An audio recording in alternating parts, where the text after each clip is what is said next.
when people talk about this buzzword of, oh, a digital transformation, it's often just looking at how can you become more efficient with your technology to make your jobs and lives easier and to make it a better experience for your donors or your visitors or your, the press or whoever your core audiences are. Welcome to the Agile Digital Transformation Podcast, where we explore different aspects of digital transformation and digital experience with your host, Tim Butera, Content and Community Manager at AgileDrop. Hello, everyone. Thanks for tuning in. I'm joined today by Anne Stefanyk, founder and CEO of the San Francisco-based digital agency Kanopi Studios. We actually already once featured Anne in one of our Drupal community interviews, and we both agreed that we really need to speak again if we have the opportunity in the future. So here we are. In today's episode, we'll be tackling a very interesting topic. We'll be discussing digital transformation for nonprofit organizations. Welcome, Anne. It's really great having you on the show and getting to speak with you again. Thank you so much for having me, Tim. It's a real pleasure to be here. Should we just go ahead with the questions, or do you first want to say a word or two about Kanopi, maybe? Sure, I can do a quick introduction. So my name's Anne Stefanyk, and I'm founder and CEO of Kanopi Studios, and we design, build, and support websites for clients who want to make a positive impact. We primarily work with mission-driven clients, which includes nonprofits, higher education, associations, and lots of corporate do-gooders. So we help clients all the time go through digital transformation, and I thought it'd be really exciting to sit down with Tim today and talk about what that looks like.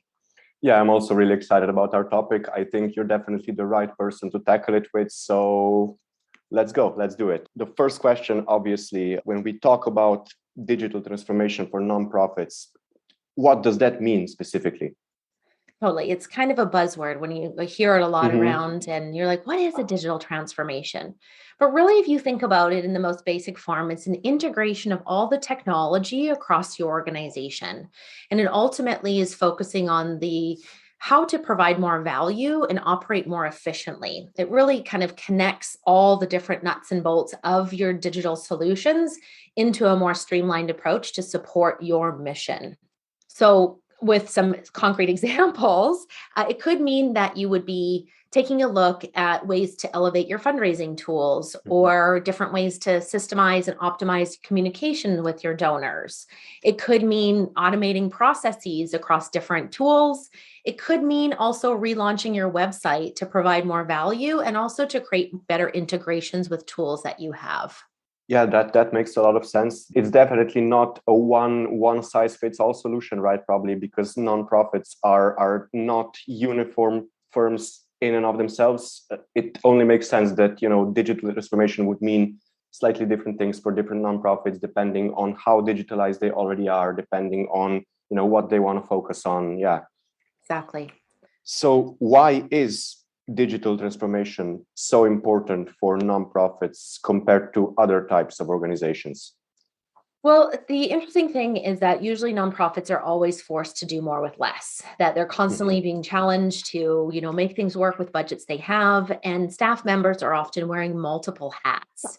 So the more efficient they can be with some of their digital tools, the easier their jobs are going to be.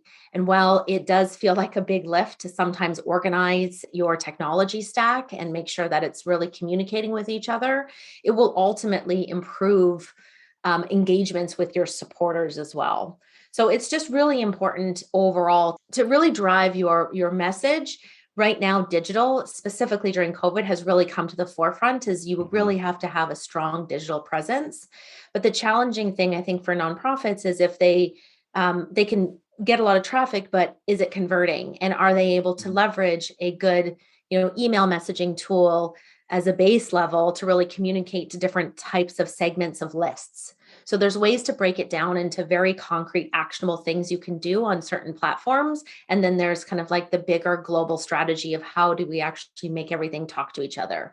So with a lot of these digital transformations, we talk about like a crawl, walk, run approach to it, that you're not going to come out of the gate and have everything integrated and seamless and talking to each other and, being most efficient.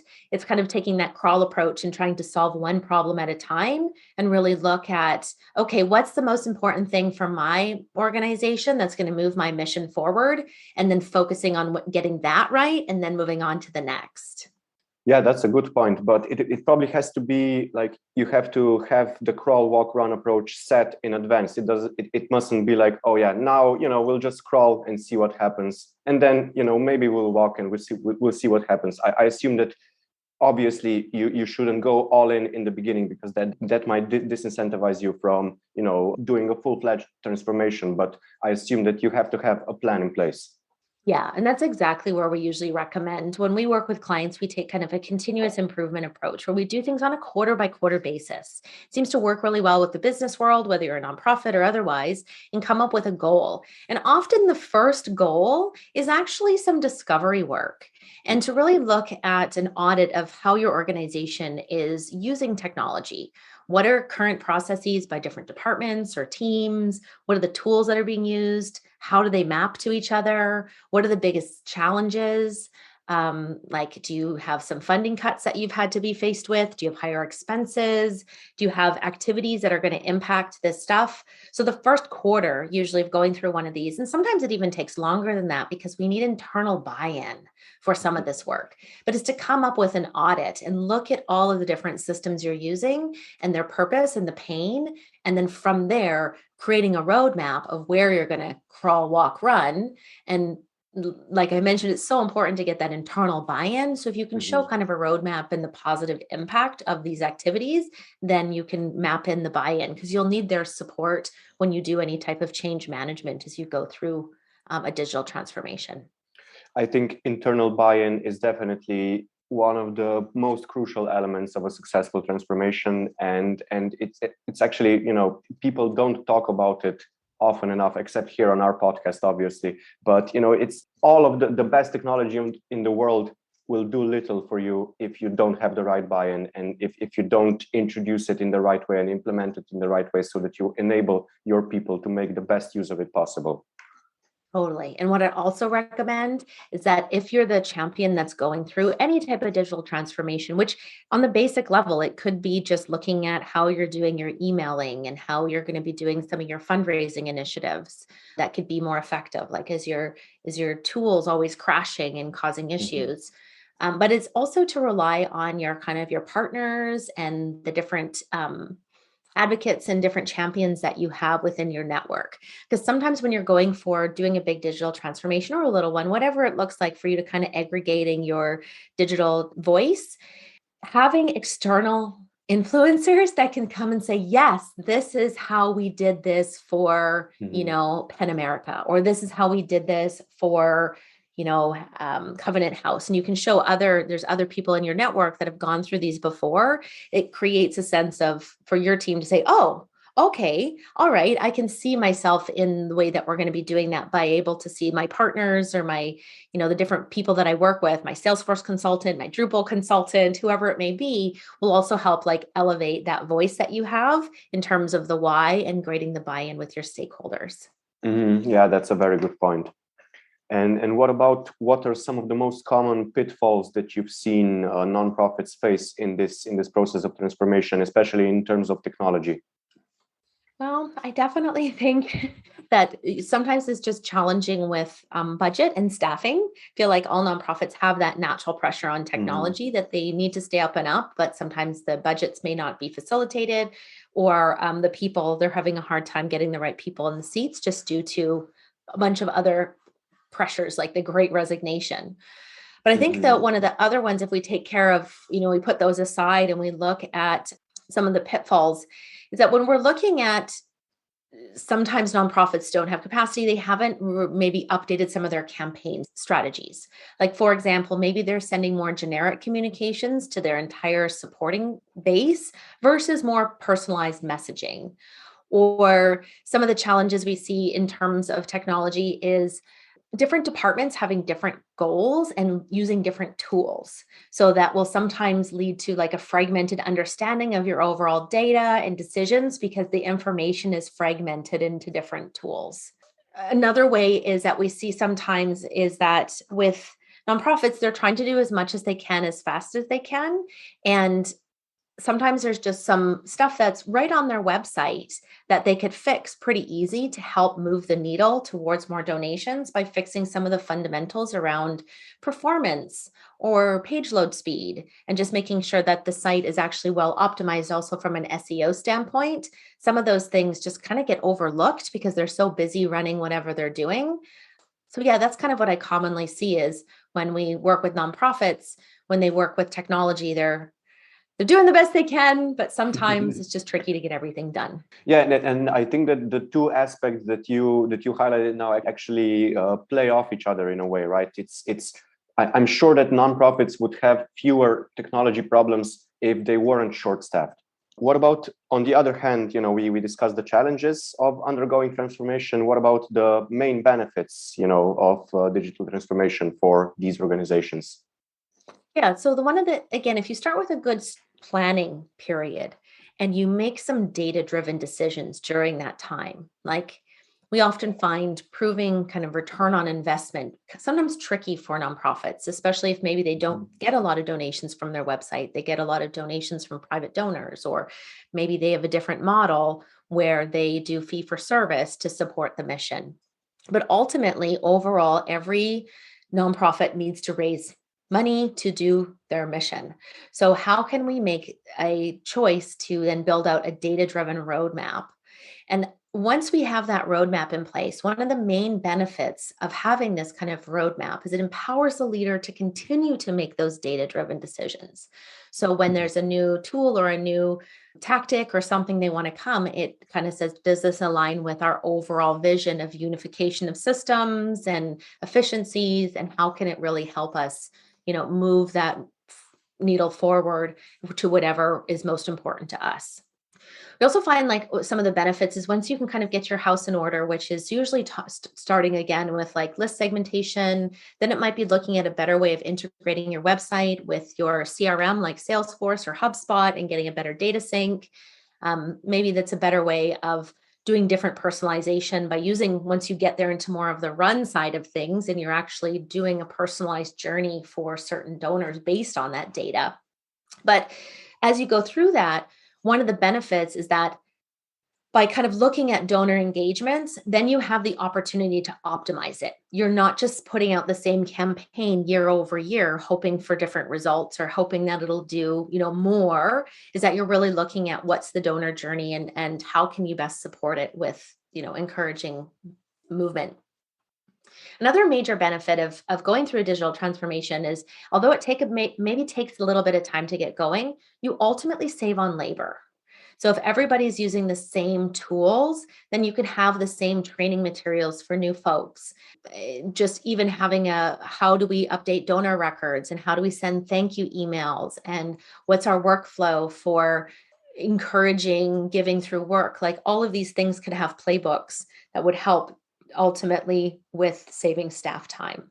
There's so many great things why a digital transformation is something like a garden, right? And you plant good seeds and you tend to it and you weed it and you water it, and you will have a long lasting impact of some of your technical solutions versus sometimes in the nonprofit space, we buy some technology and we never use it. Now it becomes like technical debt. I've seen some people sign up for a huge Salesforce engagement, but they didn't necessarily have the capacity in-house or the funds to pay a specialist to set it all up. And they took too big of a bite at first. So it's really like finding solutions that'll grow with your organization and that you can work through in a sustainable manner. Yeah, I think that you really hit the nail on its head here in the last bit. It's really, it's about longevity, it's about scalability. In the current age that we live in, it's just a no-brainer that a digital channel and digital channels in general will very likely have a better reach, will lead to more conversions.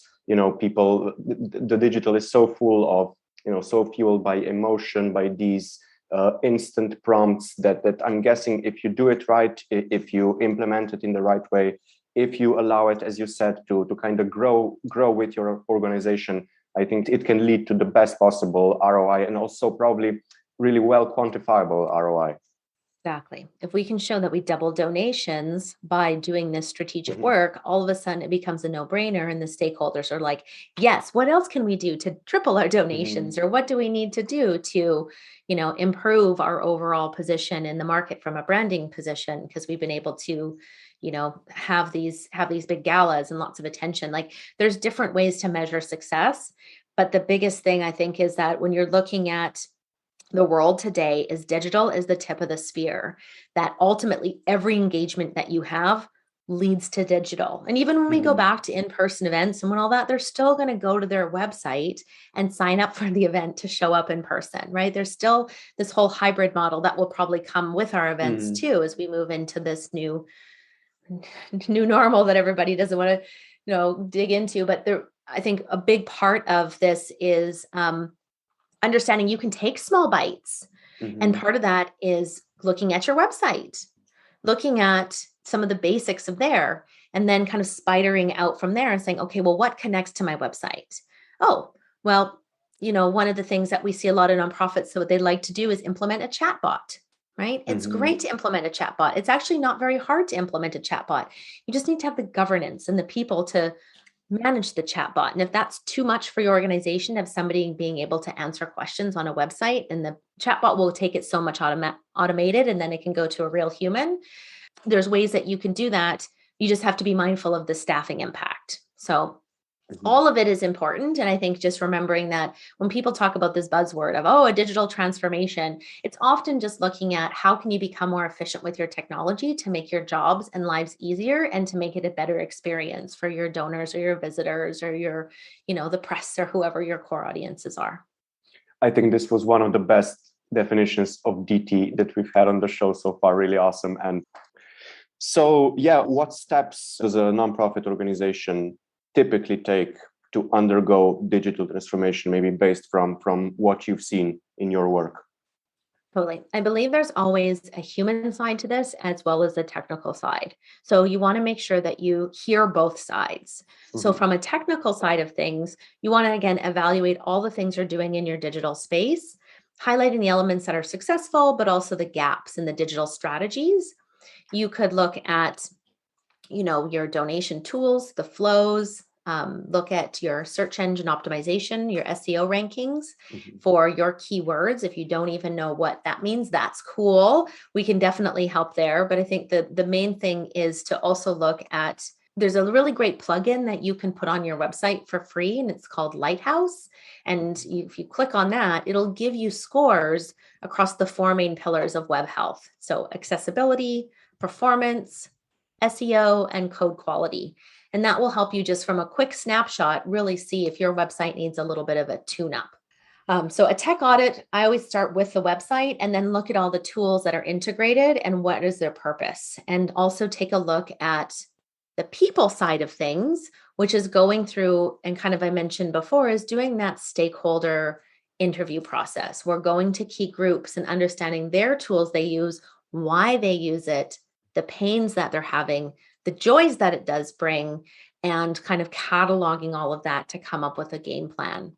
If you have the ability to do any type of user research, sometimes we find that helps in validating or debunking the things that we should be doing first. So it may be talking to recent donors, notable donors, and finding out why they donated, what drove them in, figuring out where they came from, what type of marketing materials they engaged with. Was it the direct mail piece that still went to their home that really triggered them to go online, or was it a TV ad that got them to the website to donate? And then pathing those out with what digital pieces of that puzzle could be further optimized to make those journeys more efficient for your primary audiences. Like sometimes I find with nonprofit digital transformations, the challenging part is the internal stakeholders are very loud and they are very opinionated. And it's mostly because they're brilliant and they care. But it does mean sometimes that a little bit of user data will really help those people, understand the bigger why. So if their thing doesn't get in the forefront of the digital transformation, they understand that the bigger mission of the organization is really important. mhm, And according to this user data that we were able to collect, even if it's a short survey that's a pop-up that comes up after they donate, Just a little bit of data will go a long way in navigating those conversations so you can move forward and not feel stuck by bureaucracy with people that have motivations, but ultimately the data will help shape those conversations. Yeah, it really seems like that you have to keep a lot of balance between, as you just said, internal stakeholders and their desires and their ambitions, and kind of balance that with what you can glean from this user research that you also talked about, because it really seems to me like the nonprofit sector is a field where there really has to be a lot of conversation, a lot of connection going on with your users, because it's just it wouldn't work. The nonprofit would not be successful without that. Yeah, but we found, like, working with some of our nonprofits, is that they were spending a lot of money on Facebook ads and TV ads, and they were sending to the website, and they weren't getting really great results. They felt like there would be it's only a 1 to 2% conversion on the best of days. So it took doing some strategic research of their different donor profiles and understanding the different demographics of how they give. And that allowed them to then do more targeted, more effective marketing. So a little bit of data went a long way there to really focus people that they found like the bit of the younger generations would be more likely to give through work versus the boomers really responded well still to direct mail pieces. So pieces that would be sent and then followed up like a postcard or something. The millennials didn't respond well to postcards, right? So it was just understanding some of the different digital needs, and that, the boomer got the postcard, which then led them to also see it on TV because they watch more of the news and then they're on there, versus the other demographic that gave through work wasn't necessarily so much on Facebook. They were a little bit more on TikTok and Snapchat and so forth. So it was about targeting specific campaigns to go onto those social platforms. Again, all of it led back to the website, but it was really helping, how do you spend your marketing dollars more efficiently by thinking about the different technical ways of communication and then bridging it all together so it makes the most sense for your end user. Can you maybe give us an example or two of how you've seen this play out in practice, maybe with an organization going through digital transformation, probably one of your clients, for example? Yeah, I can even think of the Parks Conservancy. We worked with the Golden Gate National Parks Conservancy in San Francisco for years. And when we first started with them, it was they were in Luminate Online, which is a proprietary CMS, and they were kind of shackled to the templates of what was provided to them. And they wanted to do a full redesign, but it was requiring them to essentially rebuild Luminate from the ground up. So they thought, what a great time to explore open source technology. And we worked with them to re-platform onto Drupal. And part of that was looking at their stakeholder set and figuring out how they use the website.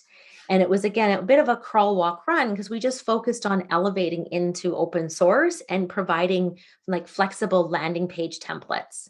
And once we got through, getting this base build up and running, and then we've been working with them over the last, 5-6 years in a continuous improvement space where we then take a project and we work on it on a per quarter basis. And part of that was doing better list segmentation. They would love to have people to sign up to lists, and then figuring out that was a really great channel for them to encourage future giving. How do we actually cultivate messaging on the website that could be used in the newsletters that would then go out, that would then drive them back into a little funnel? So we started off with the website, and then we tackled other things. Like, for example, we recommended working on doing hey, can we get, a lot of people do respond well via text.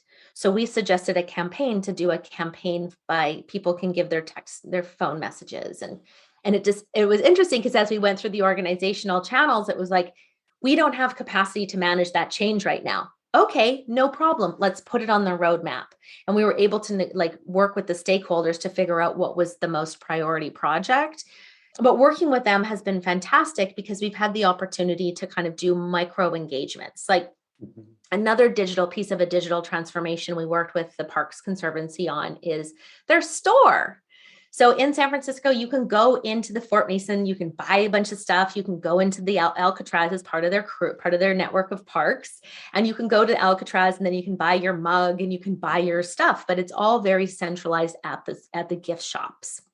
We worked with them to digitize that and create a website that they could quickly and easily spin up and sell their products online and encourage conversions if they were at Alcatraz, but then left and said, man, I really wish I would have gotten one of those cups.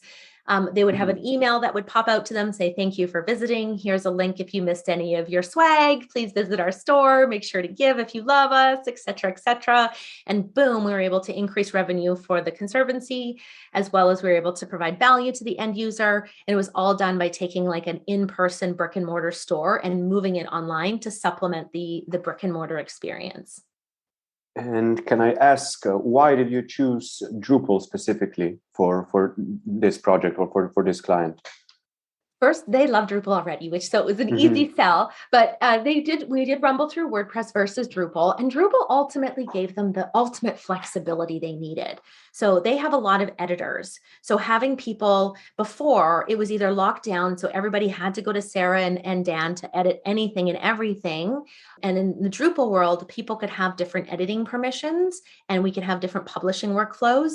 So if there's somebody who is very keen, who has a program, who's very enthusiastic about contributing content, there was a space that was easily accessible for them. It was easy to use.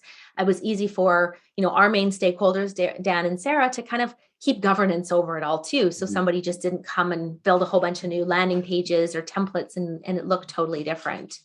So we found that like holistic approach to Drupal. And they also, really love how accessible it is, right? A Drupal is accessible both from the back end and the front end. So that really allowed, the stakeholder team to get behind it because it's really important that they're always AA level accessible for all of their web projects. Yep, Drupal definitely has many excellent features that make it a particularly great fit for nonprofits. That's exactly why I was asking. We should never miss an opportunity to talk about the nice features that Drupal offers, especially in these kinds of sectors.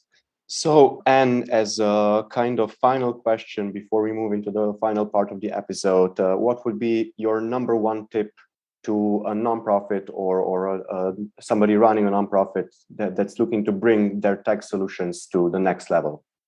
I think the biggest advice that I can give anybody that's going through one of these is to have patience. This takes time.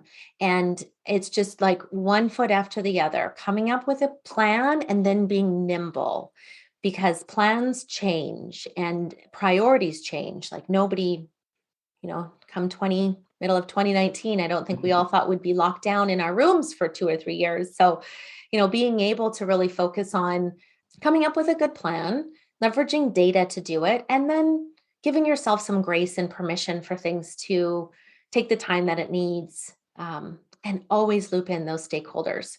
We at Kanopi have this saying is that we want to avoid the poop and swoop, which is that very technical term for that high level stakeholder that has a big voice and a lot of enthusiasm, but very little time. And if we don't include them at the very beginning of the project, they tend to like swoop into your project. And as you can imagine, they swoop and poop and leave. So to avoid that, my biggest word of advice is talk to those very enthusiastic stakeholders and then leverage data to make your choices. I think that's definitely a key point of advice and one that will benefit many listeners who are maybe going through these dilemmas right now. So yeah, thanks so much, Anne. You're welcome. Thank you.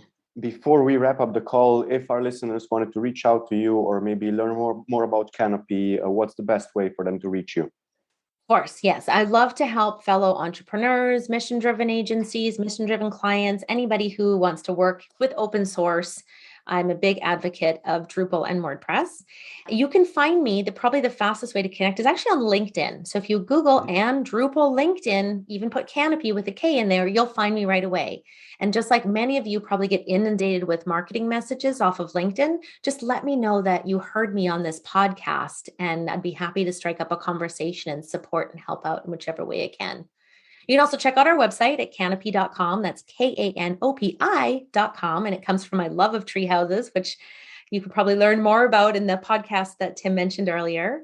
But yeah, looking forward to hear from you. Thank you so much. And I'll make sure to link both the links in the show notes so that nobody misses them. And thank you so much. This has been both super fun and super insightful. I really enjoyed it. Thank you for joining us again today. Thank you for having me. And well, to our listeners, that's all for this episode. Have a great day, everyone, and stay safe. Thanks for tuning in. If you'd like to check out our other episodes, you can find all of them at agiledrop.com/podcast, as well as on all the most popular podcasting platforms. Make sure to subscribe so you don't miss any new episodes, and don't forget to share the podcast with your friends and colleagues.